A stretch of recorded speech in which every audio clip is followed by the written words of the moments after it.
Bonjour tout le monde, merci d'être là. C'est notre 17e, 17e masterclass et qui n'en sont pas vraiment, puisqu'à chaque fois ce sont des conversations et des rencontres. D'ailleurs, on pense qu'on va changer le nom l'année prochaine et l'appeler plutôt rencontre. Et donc pour cette 17e rencontre masterclass, j'ai l'honneur et le plaisir de vous présenter Vanessa Duchâtel, qui est fondatrice de Scolavi, une association dédiée à la transmission des compétences psychosociales au sein de l'école. Elle va mieux le dire que moi juste après.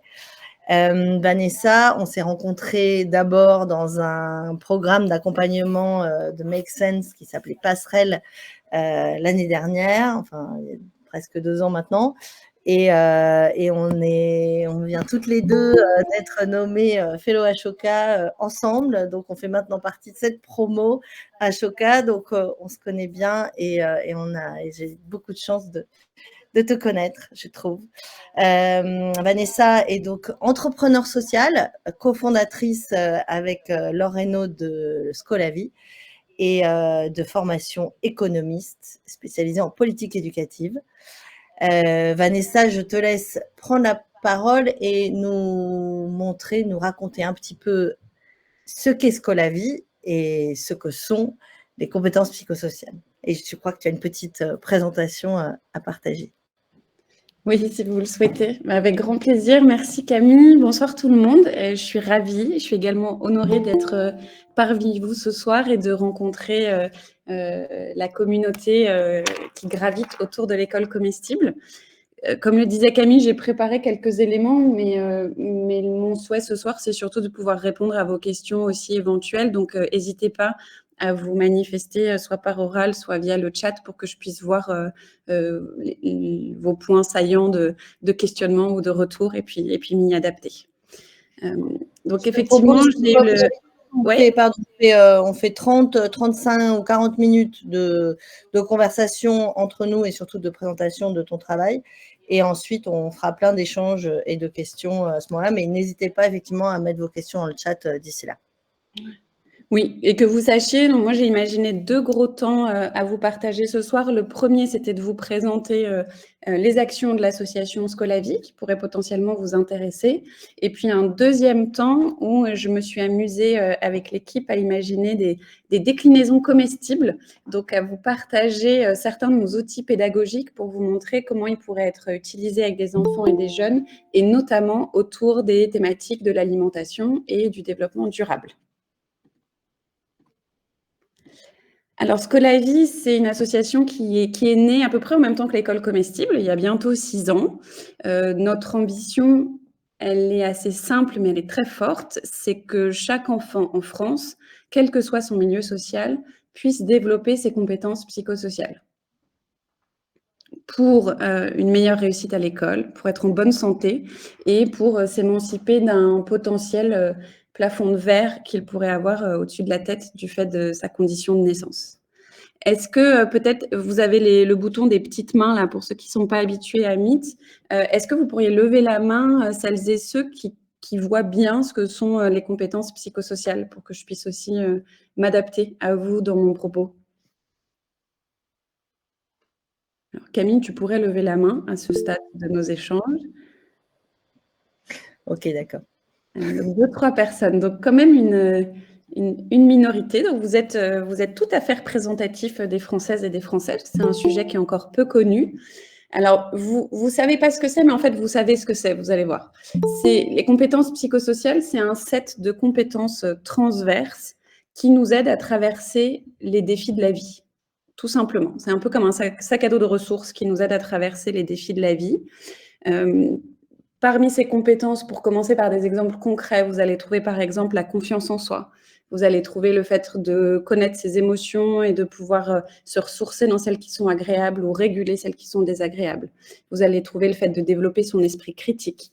Vous allez trouver le fait de savoir coopérer, de savoir prendre la parole, etc., etc. Donc, c'est des compétences sur lesquelles il y a beaucoup de recherches depuis un peu plus de 40 ans, dans différents domaines. C'est ça qui est particulièrement intéressant, en psychologie, en sciences cognitives, en sciences de l'éducation, en sociologie, en économie. Et en fait, toutes ces recherches convergent pour montrer que ces compétences ont en fait un rôle tout à fait déterminant dans la vie à la fois des individus et des groupes, en ayant un impact dans 3 grands domaines, que sont la réussite, la santé et la lutte contre les inégalités. Et donc, c'est ça, notre cœur de mission chez Scolavi, c'est de permettre que ces compétences-là soient développées par tous les enfants et par tous les adultes, parce que selon nous, elles sont un moyen majeur de répondre aux défis de la société et du système éducatif actuel. Et donc, pour ce faire, on a trois grands champs d'action. Le premier, et c'est celui dont on va le plus parler ce soir, c'est l'accompagnement des professionnels de l'éducation. Donc, on forme et on outille les professionnels du premier et du second degré sur le développement des compétences psychosociales. Le deuxième, c'est de la sensibilisation, parce que comme on le constate ce soir, c'est un sujet qui est encore peu connu. Et donc, on essaye par différentes actions, des conférences, des événements, la publication d'ouvrages, etc., de faire connaître ce que sont ces compétences et ce qui est en jeu avec elles. Et puis enfin, on a toute une partie qui consiste à suivre notre impact le plus finement possible. Alors, à la fois pour des raisons éthiques, pour s'assurer de la qualité et de l'impact in fine de nos actions, mais aussi pour participer à la création de connaissances et faire un peu un retour d'ascenseur vers le milieu de la recherche. Voilà nos 3 grands domaines d'action. Et donc, pour revenir sur les compétences psychosociales, si c'est un sujet que vous connaissez peu, je vous ai donné quelques exemples. Et en fait, elles sont classées dans 3 grandes familles. Il y a les compétences cognitives, donc qui sont attenantes à la manière dont notre cerveau fonctionne, se régule. Il y a des compétences qui sont des compétences émotionnelles. Donc là, comme le nom l'indique, on va retrouver tout ce qui est attenant à la conscience et à la régulation des émotions et du stress. Et puis enfin, il y a la 3e famille, c'est celle des compétences sociales.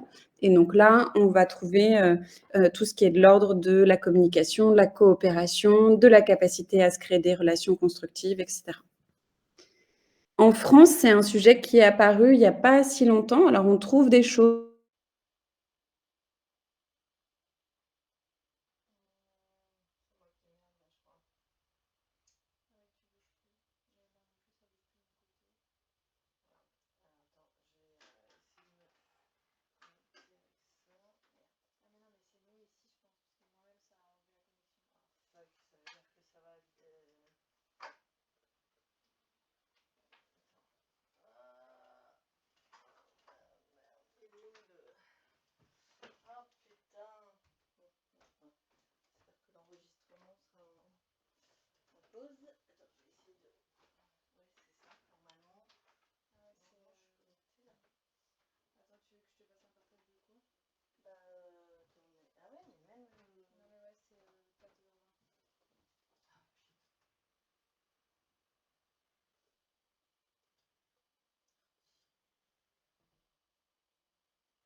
Et de même, ça ressemble beaucoup aux soft skills qu'on entend plutôt dans le monde de l'entreprise. La différence majeure étant que les soft skills, c'est un champ qui n'est pas clairement défini, qui n'est pas adossé à la recherche, alors que les CPS, l'acronyme pour compétences psychosociales, c'est le cas. Je ne sais pas si tu m'as entendu, Camille, je te demandais si toi aussi tu voulais rebondir sur quelque chose ou si tu avais des questions déjà dans notre premier temps de présentation de ce que sont les CPS et de ce que fait Scolavi. Non, je t'en on a eu un petit souci technique de déconnexion, mais non, c'est très clair. Peut-être, mais j'imagine que tu vas aller un peu plus dans le détail maintenant sur comment est-ce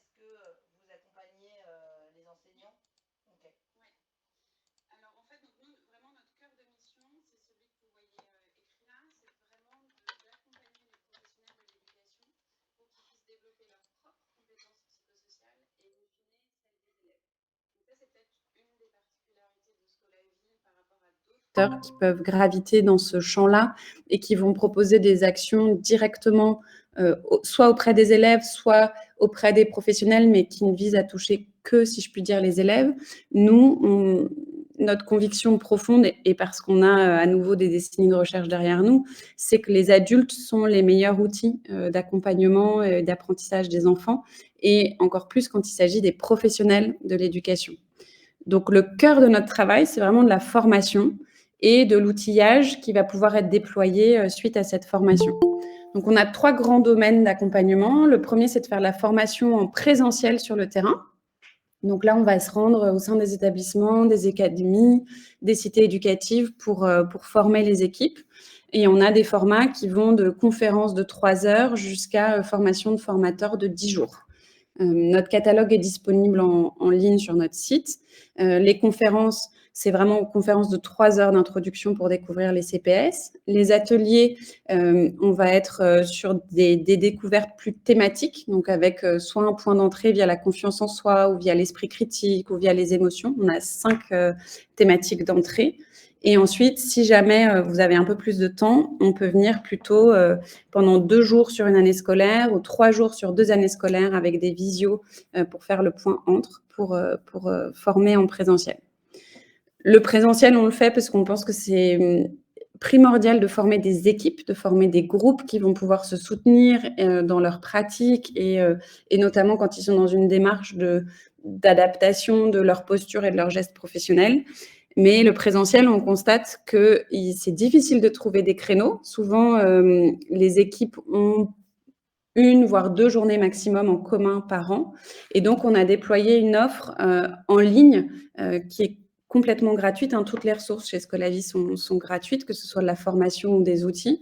Et donc, toute une offre autour qui va vous permettre, en complément de ce qu'on peut vivre ensemble en présentiel ou en soi-même, ça peut se vivre tout seul, de vous former et de vous outiller. Donc, on a de la formation en ligne qui, à l'heure actuelle, comprend des parcours de formation e-learning. Donc, il y a des parcours de 20 minutes à 4 heures qui permettent de travailler, de se former, soit sur les CPS au sens global, soit famille par famille pour les CPS.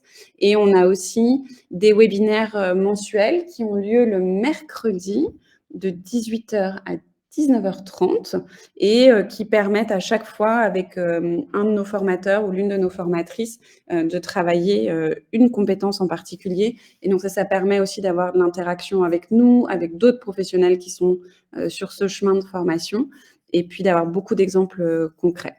Et puis là, dans quelques semaines, j'aurai un nouveau petit bullet point ici qui sera des vidéos pédagogiques. C'est une nouvelle modalité qu'on va proposer en ligne avec des vidéos de 3 à 10-15 minutes qui permettront de travailler en détail à nouveau, soit une compétence, soit un exemple de transférabilité à faire avec les enfants ou les jeunes, etc.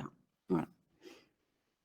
Et puis, dernière chose qu'on a, c'est des outils pédagogiques clés en main, disponibles en téléchargement. Donc, c'est des outils, je vais vous les montrer après, qui sont papier-crayon. Ils ne demandent aucune complexité d'installation, d'utilisation, etc. Au contraire, ils sont rattachés d'ailleurs aux autres compétences qu'on est censé travailler au cycle correspondant.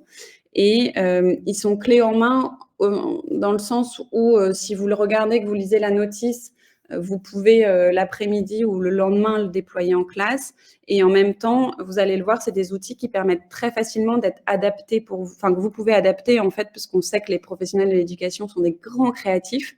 Donc ça vous permet aussi de les décliner hyper facilement selon ce que vous avez envie de faire ou là où vous en êtes dans votre séquence pédagogique. Donc pour les formations sur le terrain, je vous ai présenté un peu les formats. Notre expertise, notre duo, surtout Camille, si je vais trop dans le détail sur certaines choses et tout, tu m'interromps, tu disruptes. Ça va être toujours d'avoir un duo. Il y a toujours deux éléments présents dans toutes nos formations. C'est à la fois un cadre scientifique très costaud et une approche pédagogique et didactique. Donc, sur la partie scientifique, tous nos contenus sont basés sur les apports de la recherche. Ils sont validés par un conseil scientifique et un comité pédagogique adossé à l'association. Et pour la partie didactique et pédagogique, nos formations, ce qu'on veut, quel que soit le format de formation que vous avez avec nous, c'est que vous repartiez en ayant des outils très concrets que vous pouvez déployer dès le lendemain dans votre classe ou auprès des jeunes avec lesquels vous êtes, et que vous ayez en tout cas pu vivre pendant ce temps de formation des déclinaisons très concrètes de ce à quoi ressemblent les compétences psychosociales et à quoi ça ressemble dans ce qu'on fait au quotidien avec nos enfants et avec nos jeunes. Voilà. Ça, c'est notre premier point, je pense, saillant dans notre ADN.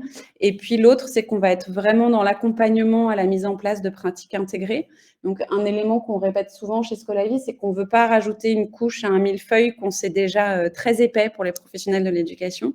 Et donc, au contraire, ce qu'on propose à la fois en formation et en outils, c'est de vous aider et de voir comment ce qu'on fait peut en fait s'insérer dans ce qui est déjà pratiqué au quotidien par les professionnels de l'éducation, que ce soit un animateur du périscolaire ou un prof de physique de seconde, en fait. Et d'ailleurs, souvent, les plus gros freins à la formation, c'est « j'ai pas le temps, je suis déjà trop débordée, j'arrive pas à boucler les programmes, etc. » Ça, c'est souvent le frein qu'on entend le plus. Et un des premiers retours qu'on entend pour ceux qui ont quand même accepté de nous faire confiance et de se faire former, c'est qu'en fait, ça leur fait gagner beaucoup de temps parce que ça leur permet de créer des liens avec des choses qu'ils faisaient déjà, que ça les aide à mieux gérer leur classe et que de ce fait, ils gagnent beaucoup de temps pour les entrer dans les apprentissages, etc. Voilà. Et puis enfin, une expertise qui est très centrée sur la posture qu'on peut avoir par rapport aux jeunes et de fait, les gestes professionnels qu'on peut utiliser qui vont permettre le développement de leurs compétences psychosociales. Voilà pour le présentiel. Pour le en ligne, je vous ai présenté un peu les modalités. J'ai mis un petit QR code là que vous pourrez scanner. Je pense, Camille, tu pourras partager le support, mais pour que vous alliez voir les parcours. Je vais peut-être vous les montrer en 2 secondes là, même si je sais qu'il ne faut jamais faire de démo en direct. Mais là, vous voyez un peu plus précisément les types de parcours qu'on a. Une fois encore, tout est gratuit. Vous avez juste à rentrer un mail et un mot de passe pour les parcours. Et vous avez des parcours très courts pour découvrir l'essentiel des CPS et ensuite la découverte de telle ou telle famille de compétences. Voilà. Et ensuite, les outils pédagogiques. Donc là, je vous ai mis quelques visuels. Donc à chaque fois, en général, on redécline à notre sauce, c'est le cas de le dire quand on est avec l'école comestible, des jeux qui sont déjà très présents dans l'imaginaire des enfants, donc des jeux de loi, des jeux de cartes des 7 familles, des cocottes, des choses comme ça, et on les redécline d'une manière qui va permettre de travailler les compétences psychosociales avec les enfants. Voilà. Donc là, vous voyez par exemple un petit jeu de connaissances. Alors ça, c'est plutôt pour les adultes. Un jeu de 7 familles qu'on a redécliné autour des émotions, des jeux qui nous permettent de travailler les réussites avec eux, des cocottes. Alors, on en a beaucoup pour travailler l'attention, pour raconter sa journée, etc. Je ne sais pas si je suis sur le bon. Hop. Voilà, donc c'est des outils clés en main, ça c'est ce que je vous partageais. Donc, à la fois qui s'insèrent très facilement et qui peuvent être très facilement adaptés selon ce que vous avez envie de faire. Chacun d'entre eux a une notice d'utilisation qui vous permet vraiment rapidement de vous rendre compte comment préparer l'outil, comment l'animer, comment le présenter auprès des élèves. Donc, par exemple, une notice, ça va ressembler à ça. On vous rappelle bien le public, la durée, quel CPS on va travailler avec les enfants, quels sont les objectifs de cette activité, et ensuite comment l'utiliser, animer la rétroaction. Et on a toujours aussi un éclairage théorique pour vous nourrir et que vous soyez particulièrement à l'aise avant d'animer l'outil. Voilà, ils sont tous structurés comme ça. Et puis parfois, vous voyez, on vous met des exemples remplis par les adultes ou par les enfants. À chaque fois, on les décline par cycle. Alors, on n'a pas encore tous les outils sur tous les cycles, mais ce sera le cas cet été. Et puis, ils sont classés par thématique. Est-ce que j'enchaîne pour montrer justement un peu quelques déclinaisons attenantes à l'alimentation et au développement durable, Camille ? Bien sûr, vas-y. Alors, par exemple, donc le blason de la conscience de soi, c'était celui dont je vous montrais la notice à l'instant.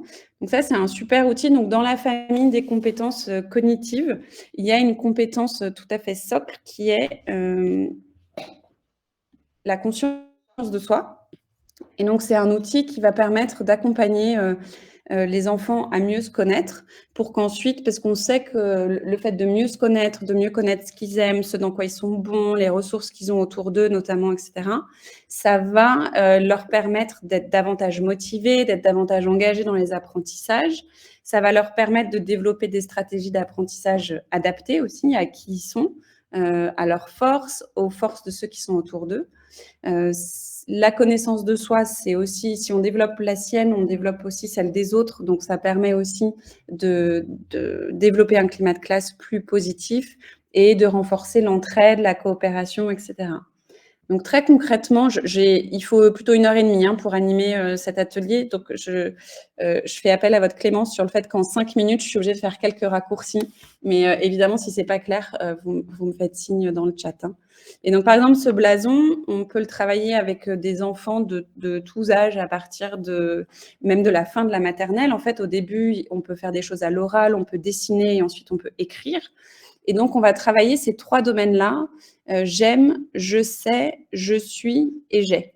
Donc, j'aime, on va accompagner l'enfant à noter, à prendre conscience, à découvrir tout ce qui lui procure de la joie, tout ce qui lui procure des émotions agréables. Dans le « je sais », on va l'aider à se rendre compte tout ce dans quoi il est compétent et tout ce dans quoi il a des connaissances. Dans le « je suis », on va l'aider à prendre conscience de ses valeurs et de ses forces. Si on a 5 minutes, je pourrais vous montrer, parce qu'on a un super outil autour des forces. Les forces, c'est un peu comme des qualités, c'est des traits innés qui nous permettent de réussir ou de faire face aux défis qu'on rencontre sans nous demander énormément d'efforts. Et en fait, c'est assez marrant, la recherche montre que dans tout point du globe, les êtres humains se répartissent sur un spectre de 24 forces et qu'on a plus ou moins développées. Donc, on a tous 5 forces particulièrement développées, qu'on va appeler les forces de signature, et 5 forces particulièrement moins développées qu'on pourrait appeler les faiblesses. Et en fait, connaître ces forces, c'est hyper important parce que ça permet de savoir ce sur quoi on va pouvoir s'appuyer pour réussir, ce sur quoi on va pouvoir s'appuyer pour résoudre des défis. Et puis, connaître les forces de ses parents, de ses amis, de sa maîtresse, etc. Ça permet aussi de savoir les ressources sur lesquelles on va pouvoir s'appuyer. Donc, par exemple, nous, on a développé un jeu de cartes autour de ces forces. Et donc, vous trouvez parmi elles la créativité, la curiosité, l'ouverture d'esprit, l'amour de l'apprentissage.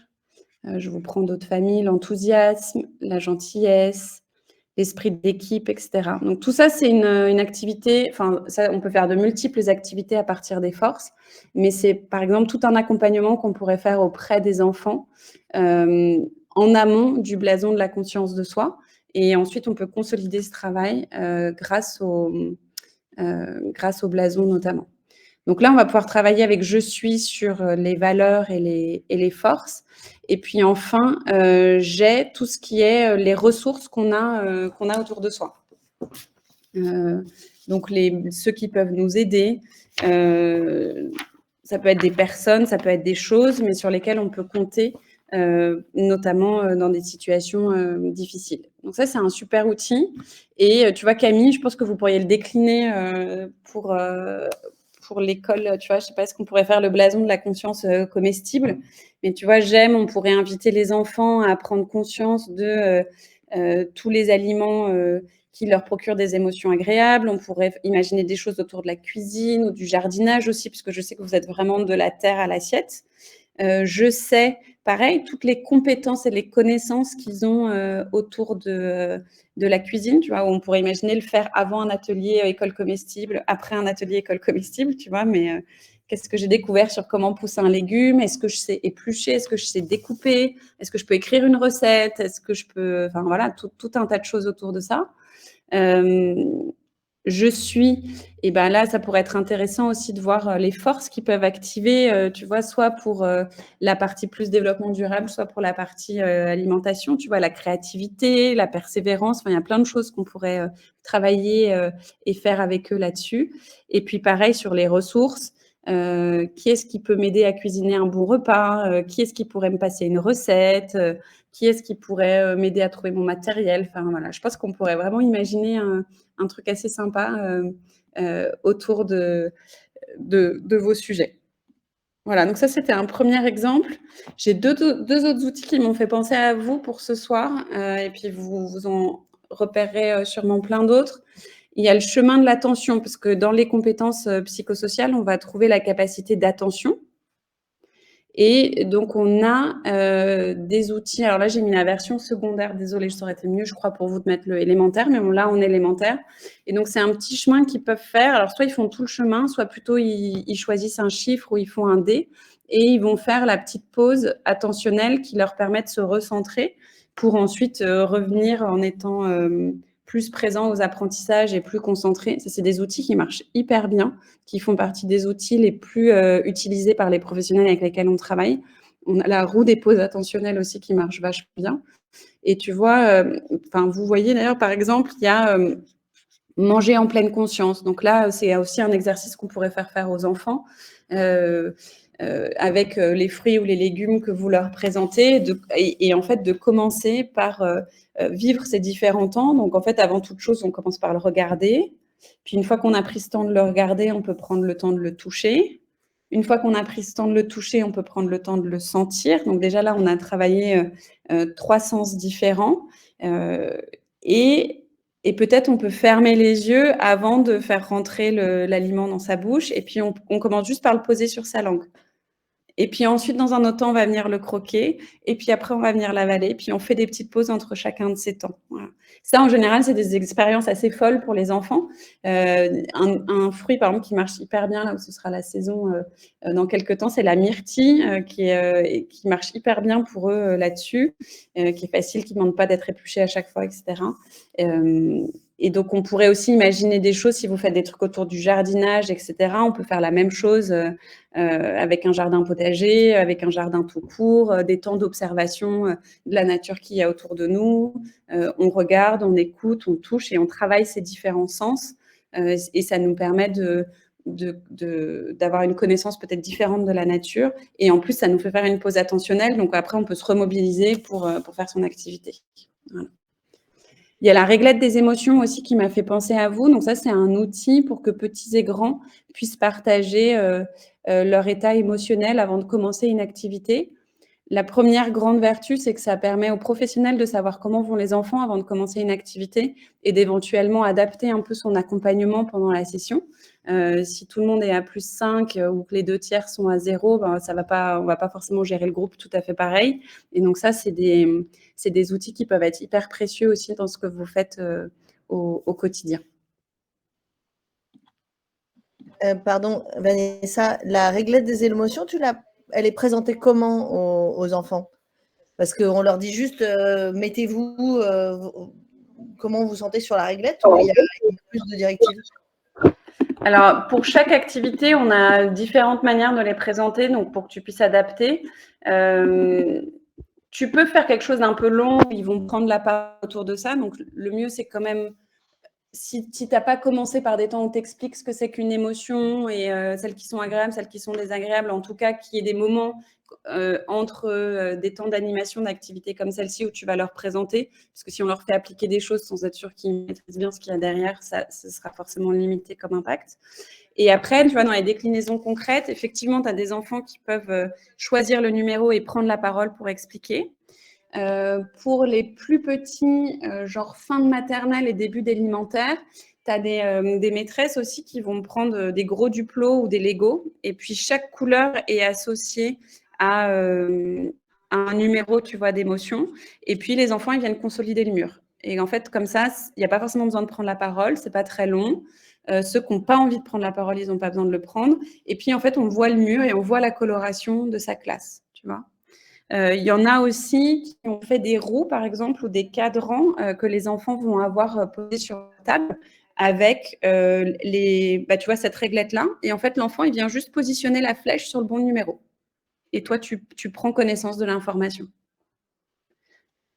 Donc, en fait, nous, ce qu'on fait, tu vois, ta question, elle illustre très bien l'ADN de nos outils. C'est-à-dire qu'en général, à chaque fois, on vous propose un support.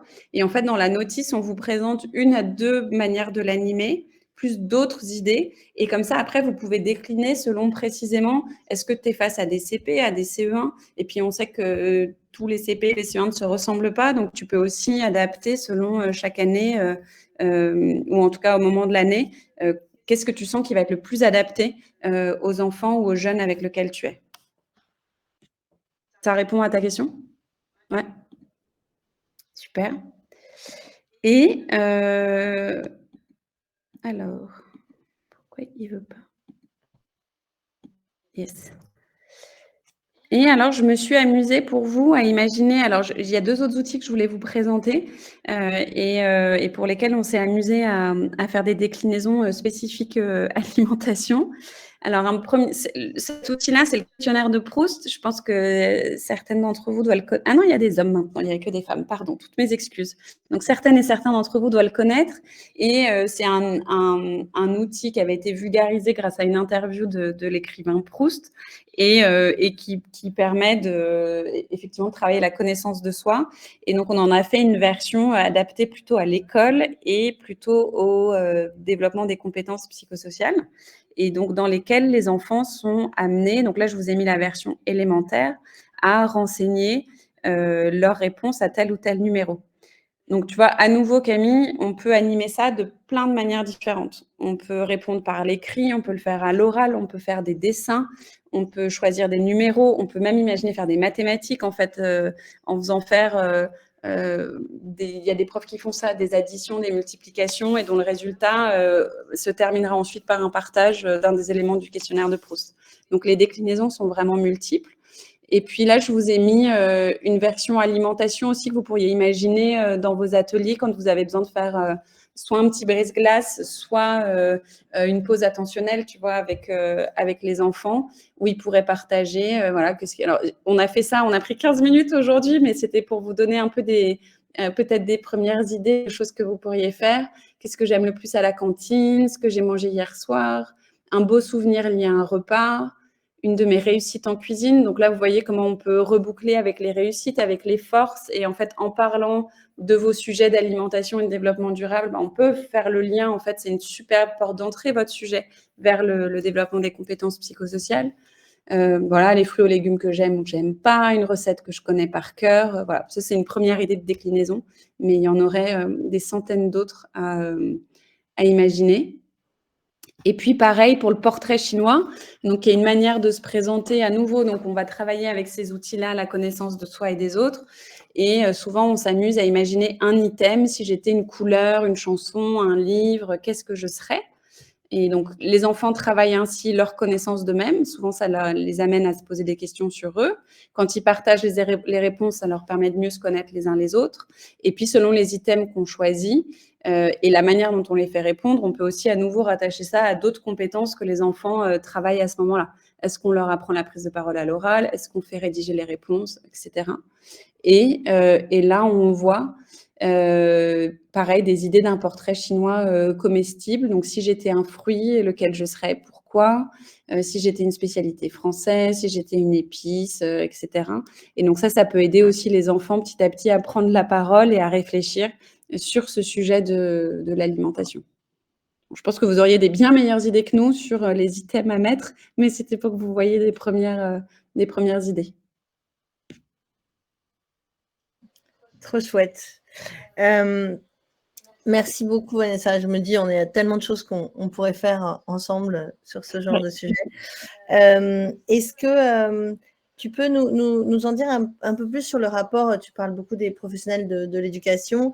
Le rapport... alors après, j'aimerais bien que les personnes présentes qui animent beaucoup d'ateliers, certains d'entre eux en école, nous racontent ce ce qu'ils et elles ont mis en place dans leur groupe qui ressemble un peu à ça, parce que je suis sûre qu'il y en a. Mais est-ce que tu peux nous parler un petit peu du rapport enfant-prof et parents et comment tous ces travaux sur les compétences psychosociales peuvent faire avancer l'école sur un autre chemin? Tu évoques souvent ça quand tu en parles, donc j'aimerais bien que tu nous en parles un petit peu. Comment ça aide dans le lien entre parents, profs et élèves? Ouais. Et puis plus généralement sur ce qu'est l'école aujourd'hui et ce que pourrait être l'école demain. Ouais, alors il y aurait beaucoup à dire, mais pour être synthétique, déjà sur peut-être la qualité de la relation en fait entre petits et grands et entre grands. Je sais pas si j'ai pu en dire assez ce soir pour que vous pressentiez ça, mais en fait toutes ces compétences-là, c'est des compétences qui in fine peuvent favoriser énormément le vivre ensemble en fait et la qualité du lien qu'on peut avoir les uns avec les autres, parce que plus on se connaît soi-même, plus on sait interagir les uns avec les autres. Plus on peut réguler ses émotions et son stress, plus on va avoir des relations qualitatives et constructives les uns avec les autres, qu'on ait 3 ou 77 ans en fait. Et d'ailleurs, ça fait partie des retours les plus puissants qu'on a suite à nos formations. J'ai peut-être 2 exemples pour vous. Le premier, c'est effectivement énormément de professionnels qui nous disent que ça a changé complètement leur dynamique d'équipe, parce que ça leur a donné des outils pour échanger les uns avec les autres, et ou se soutenir, coopérer, et qu'en fait ça leur a permis vraiment de construire des relations professionnelles tout à fait différentes et peut-être plus qualitatives et agréables. Et effectivement, deuxième exemple, on a pas mal de retours de professionnels qui nous parlent des parents. Alors nous, pour l'instant, on ne s'occupe pas des parents, entre guillemets, c'est-à-dire qu'on n'a pas de contenu spécifique pour eux ou pour aider les professionnels dans l'animation de certaines choses avec les parents. Mais il y a beaucoup de professionnels qui, du coup, se servent de nos outils dans les cafés parents-profs ou dans les cafés des écoles. Enfin, ça peut avoir des noms différents. Et on a pas mal de structures avec lesquelles on travaille qui soit avaient déjà ces cafés, soit essayer de les remettre en place. Et en fait, ils disposent de nos outils qui vont servir en fait ensuite de brise-glace et de moyen de créer du lien entre les adultes. Voilà. Après, le point important, je sais que vous travaillez là-dessus à l'école comestible, et c'est pour ça que nous, je pense qu'on ira travailler avec les parents à un moment donné. C'est qu'en fait, on est tous adultes en situation de responsabilité en fait en face des enfants, et que plus on arrivera à ce qu'il y ait de la congruence et un référentiel commun entre les parents et les professionnels, plus on aidera les enfants à bien grandir et à être bien équipés. Donc tout ce qu'on arrive à avoir dans une approche très systémique entre parents, école et périscolaire, qui sont peut-être les 3 gros endroits dans lesquels un enfant va aller dans sa journée, plus on arrivera à bien accompagner nos enfants. Mieux on accompagnera nos enfants, c'est plus français. Sans oublier la cantine. Sans oublier, j'ai parlé du périscolaire, qui est la cantine qui est à cheval entre les deux. Oui, mais en fait, tu vois, c'est des moments clés. Je ne sais pas si les personnes qui sont là ont des enfants et quel âge ils ont, mais moi, les enfants sont encore tout petits, mais le plus grand est en moyenne section. Clairement, 90% de nos échanges afférents à l'école, ça concerne la cantine. Qu'est-ce qu'il a mangé? Quelle interaction est-ce qu'il a eue avec les enfants ou avec le personnel de cantine? Enfin, ça a une place énorme dans son quotidien. Bien sûr. Est-ce que certaines d'entre vous ont des questions pour Vanessa? Est-ce que vous voulez ou témoigner de quelque chose en lien avec les CPS que vous avez mis en place dans vos classes avec vos élèves? N'hésitez pas à ouvrir vos micros ou lever la main si vous le souhaitez.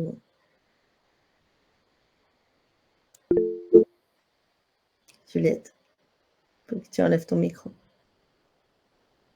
Il faut que tu enlèves ton micro, Juliette. Il faut que tu allumes ton micro. Voilà. Oui, je voulais savoir quel était le lien déjà avec l'éducation nationale et comment tu arrives à rentrer dans les écoles, comment tu arrives à capter l'attention des enseignants et quelles sont leurs motivations quand ils viennent s'adresser à Scolavi. Est-ce que c'est pour capter l'attention des élèves? Parce que moi, ce que je constate dans les ateliers, c'est bon, les enfants, ils sont excités par les ateliers de l'école comestible, mais ils sont hyper actifs Et notre difficulté, c'est vraiment de faire participer, de tous les faire participer un peu de la même manière, que ce ne soit pas toujours les mêmes qui répondent, parce qu'il y a vraiment des niveaux extrêmement différents et très hétérogènes. Et moi, c'est la plus grande des difficultés que je rencontre dans les ateliers. C'est vraiment cette faible capacité de concentration sur quelque chose et l'envie permanente d'être actif.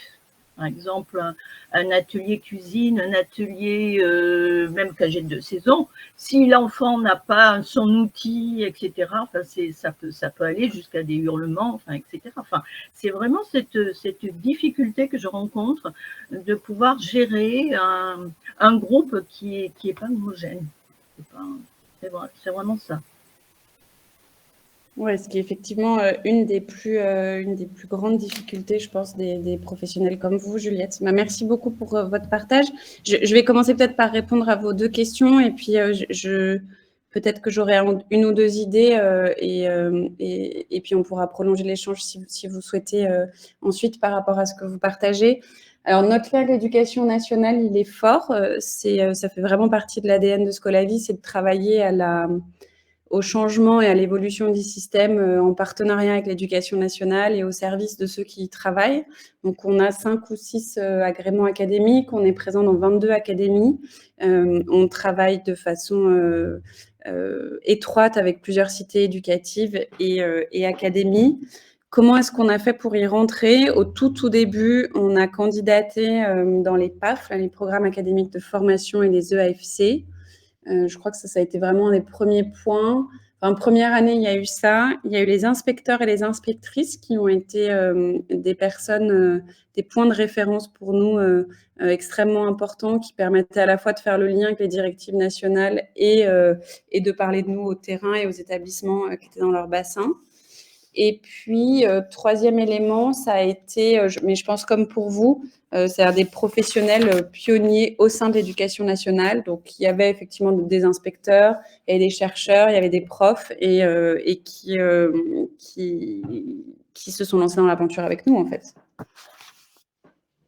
Les motivations des profs, celles qui reviennent le plus pour venir se faire former avec nous, il y en a une qui est afférente, je pense à la réussite, en tout cas à la capacité à entrer dans les apprentissages des élèves, où ils ont envie d'essayer des choses nouvelles et ils ont entendu parler des CPS et du rôle que ça pouvait avoir et donc ils ont envie de voir si c'est un outil qui pourrait être utile pour eux là-dessus.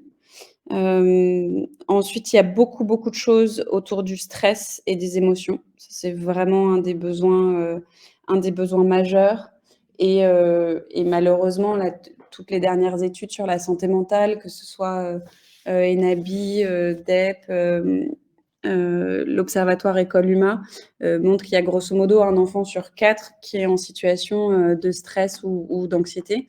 Donc ça se rencontre beaucoup. Et ensuite, on va avoir beaucoup de motivation attenante au climat de classe. Comment faire en sorte pour qu'il y ait un climat de classe à la fois plus positif, plus probant pour les apprentissages, etc. Voilà un peu les grosses motivations. La gestion d'un groupe hétérogène, effectivement, je sais que c'est une des plus grandes difficultés pour les professionnels. Peut-être que vous trouverez des choses sur le site de Être Prof. Je ne sais pas si vous allez sur ce blog-là. Parfois, Juliette, il y a énormément de ressources pour les professionnels de l'éducation. Il y en a plus de 150 000 qui y vont. Et donc, je pense qu'ils auront des choses là-dessus. Typiquement, quand vous parlez de leur hyperactivité, de leur envie d'être actif, moi, ça me fait penser, aux exercices, aux activités autour de l'attention que je vous ai montré là. Et donc, si vous allez sur notre site, par exemple, vous allez avoir des activités sur l'attention. Vous pouvez les utiliser telles quelles. Vous pouvez vous en inspirer pour faire quelque chose qui correspondra plus aux ateliers de l'école comestible. Mais en fait, vraiment, de leur faire marquer des temps de pause, c'est crucial pour les aider à rester concentrés. Donc, en fait, vous pourriez commencer par ça, déjà, un atelier. On commence par se poser. Ou au contraire, commencer un atelier, si vous sentez qu'ils ont plein d'énergie, vous commencez par 5 minutes avec un exercice plutôt physique. Quelque chose qu'ils vont pouvoir faire pour mettre en mouvement leur corps et et pas avoir cette envie-là qui les titille pendant tout l'atelier. Et vous séquencez votre atelier comme ça, avec des pauses soit attentionnelles, où on va respirer un coup, se remettre dans sa capacité d'attention, soit se remettre dans sa capacité d'attention via le mouvement. Et il ne faut pas hésiter à en faire de façon vraiment très régulière. Je ne sais pas combien de temps ils durent les ateliers de l'école comestible, mais vous pouvez vraiment en faire toutes les 15 minutes, en fait. Hein. L'important, c'est que ça marche, en fait. Donc, il vaut mieux faire des pauses toutes les 15 minutes et avoir une meilleure capacité d'engagement et d'attention des enfants que de ne pas en faire et au final, qu'ils repartent en ayant appris beaucoup de moins de choses et vous, en ayant vécu peut-être un moment d'animation beaucoup plus fatigant. Et après, pour l'hétérogénéité, je crois que pour l'instant, il n'y a pas de sous-groupe du tout dans vos ateliers, Camille, c'est ça? C'est toujours… Alors, ça dépend. Donc, pour nos ateliers durent entre 1 heure et 1 heure et demie, mais en général 1 heure et demie. Mais certains enseignants qui les mettent en place en solo, souvent font des groupes. De toute façon, on fait des petits groupes, puisqu'on fait des brigades, en fait, enfin des îlots. C'est pas en soi des sous-groupes, mais c'est une classe va être divisée en îlots de 4 à 6 enfants pour faire des petites préparations ensemble. Donc, et après, il y a parfois certains ateliers où on va mettre un groupe sur une activité vraiment manuelle et un autre groupe plus sur une activité calme, un dessin, un écrit, autre. Voilà. Mais ça, je pense que ça serait peut-être quelque chose que vous pourriez décliner soit officiellement, soit dans vos propositions d'animation, mais de pouvoir faire des sous-groupes pour s'adapter à l'hétérogénéité des enfants.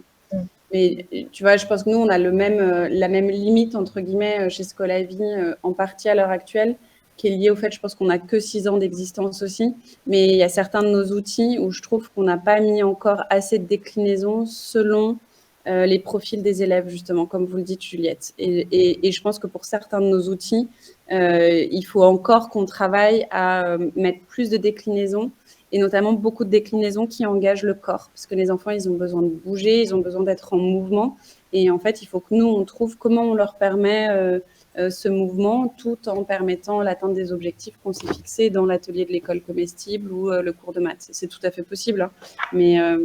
Mais je pense que plus vous aurez ces différentes modalités pédagogiques en fait au sein de vos ateliers, mieux vous arriverez à engager tous les enfants et à les sensibiliser à vos sujets.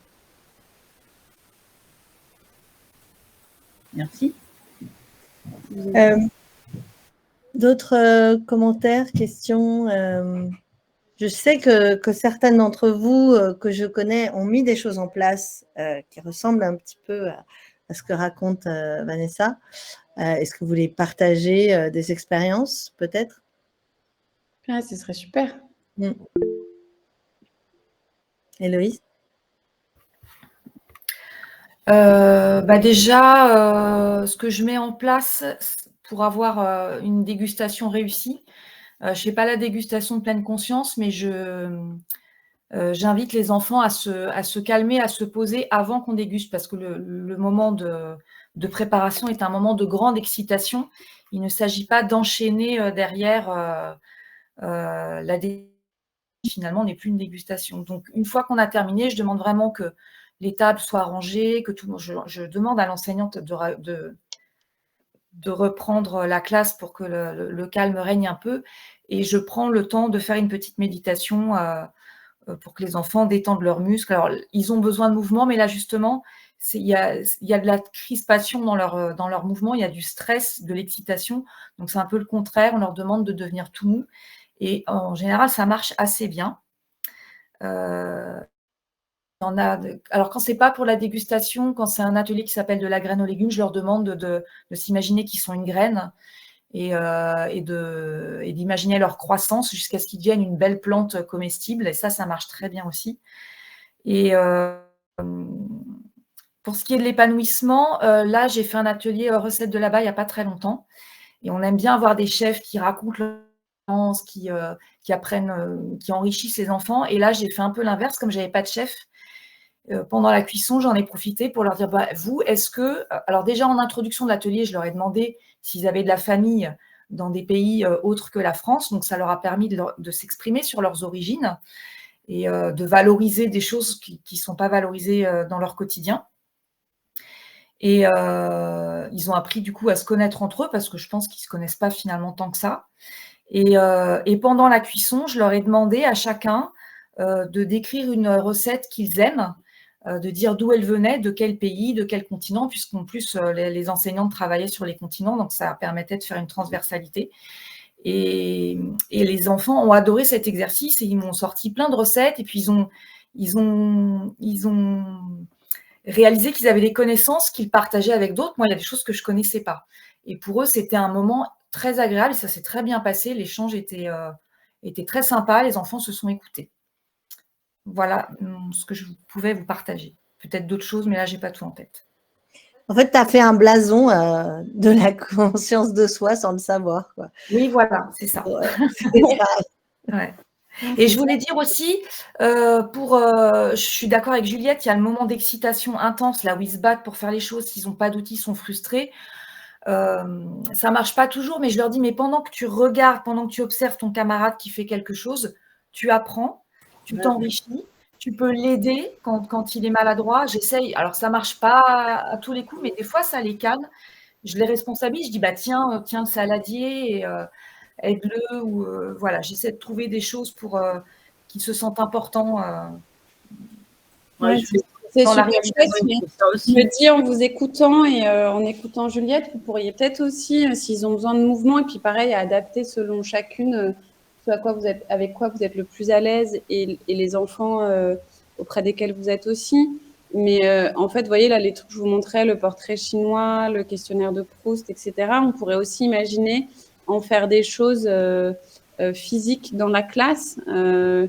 Donc, selon ce que vous leur faites cuisiner, parce que je n'ai pas forcément en tête exactement le déroulé de vos ateliers, mais il pourrait y avoir un coin, si j'étais un fruit, si j'étais un légume, enfin un peu comme ces items-là. Et puis, s'ils ont un temps d'attente parce qu'ils ne peuvent pas éplucher, effectivement, on peut avoir le scénario 1 idéal, c'est il observe son camarade, etc. Si on sent que c'est compliqué, que ça ne fonctionne pas, bah tiens, pendant qu'il lui, il épluche, en attendant que ce soit son tour, toi, tu vas coller tel post-it pour qu'à la fin, on voit tous ensemble notre salade de fruits ou notre salade tout court, elle est composée de quels ingrédients. Enfin, j'y ai pas trop réfléchi, mais je pense qu'on pourrait imaginer qu'il y ait l'endroit où on épluche les fruits et légumes.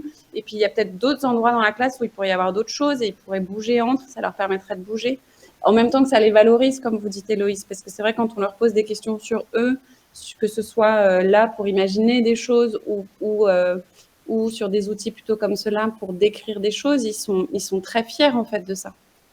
Ils pourraient dessiner aussi, on pourrait dessiner quelque chose au mur. Enfin, je pense qu'il y a vraiment plein de trucs à imaginer qui pourraient répondre à vos problématiques de gestion du besoin de mouvement des enfants. Quand on n'a pas, j'imagine, 15 épluches légumes pour 15 enfants ou 21 couteaux pour 21 enfants. On essaye d'éviter d'avoir trop d'outils coupants en même temps dans la classe. Et ça permet de valoriser tout le monde. C'est ça qui est chouette, ce que vous parliez, Juliette, du fait qu'il y a des différences de niveau très fortes entre les élèves. Typiquement, ce qui est intéressant avec ces activités-là, c'est que ça rebat complètement les cartes, en fait. Et encore plus si on les décline selon des modalités pédagogiques différentes. Mais en fait, tous les enfants vont pouvoir partager. C'est ça qui est super chouette aussi avec ce que vous faites avec la nourriture. Parfois, sur les forces, nous, on sent que c'est beaucoup plus compliqué d'accompagner certains élèves que d'autres. Par contre, c'est ce que tu dis souvent, Camille, tout le monde mange. Donc, en fait, imaginer un fruit ou légume qu'on pourrait être ou le dessiner ou raconter, ça, en fait, tous les enfants vont être en capacité de le faire.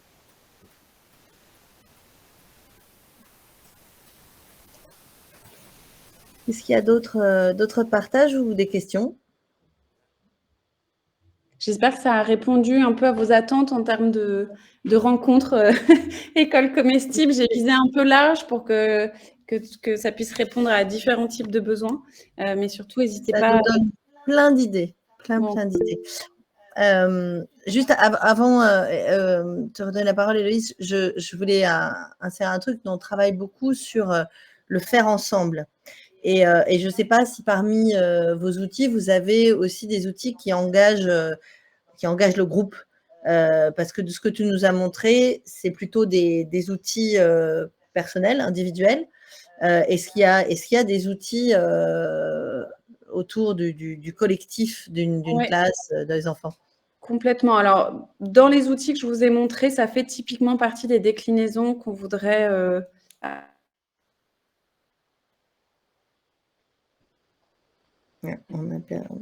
On t'a perdu un petit moment. Ouais.